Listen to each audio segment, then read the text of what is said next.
As we dive back into the aftermath of the unprecedented destruction of 13 U.S. military bases by Iran, we confront the stark realities and shifting dynamics in the Middle East.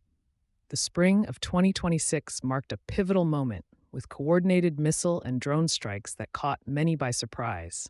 These were not random attacks. They effectively aimed at crippling the operational capabilities of U.S. forces stationed across pivotal locations, including Kuwait, Bahrain, Saudi Arabia, Iraq, and Qatar. Imagine the chaos that erupted as those attacks unfolded. Out of the 17 U.S. bases, a staggering 13 were rendered uninhabitable. Thousands of American troops, suddenly deprived of their traditional military accommodations, found themselves scrambling for temporary housing. Hotels and office buildings became makeshift military quarters. This unprecedented shift disrupted standard operations, illustrating just how quickly stability in the region can be upended. What's truly alarming is the extent of the damage. Military analysts have estimated that these attacks inflicted around $800 million in destruction within just 2 weeks. Think about that for a moment. Critical infrastructure, such as radar systems, aircraft shelters, and fuel storage facilities, was targeted specifically. The $1.1 billion early warning radar system at Al Udeid Air Base in Qatar took major hits, raising serious alarms about U.S. capabilities to monitor and respond in real time to threats.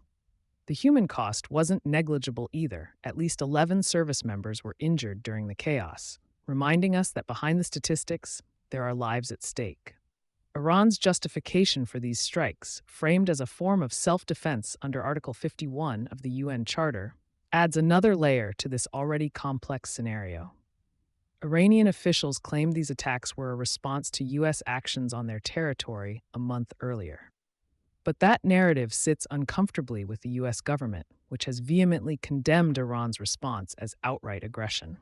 This clash hasn't just halted military operations, it has opened up conversations about future U.S. policy and strategies in the region. Experts like Mark Sloboda have painted a bleak picture of potential escalation, warning about the ramifications of a U.S. ground invasion. The goal remains clear for the U.S. government: regain control of their military infrastructure while rallying international support against these hostilities. Meanwhile, ongoing reports by journalists like Carla Babb remind us that this isn't just a one-time event. The militia assaults against U.S. bases in Iraq and Syria continue to cast a long shadow, indicating broader regional instability that would take more than military might to resolve. In essence, the situation is far from over. Rather, it marks a new chapter in a long-standing conflict that seems to ebb and flow without clear resolution. As we wrap up our examination of these harrowing events, we are left to ponder the implications. The destruction of these bases is not merely a logistical setback for the U.S. It represents a significant shift in the balance of power in the region and raises tough questions about the future of American presence in the Middle East. The aftermath of these attacks will no doubt ripple across diplomatic circles, military strategies, and global security for years to come. So, as we conclude this two-part series, let's reflect.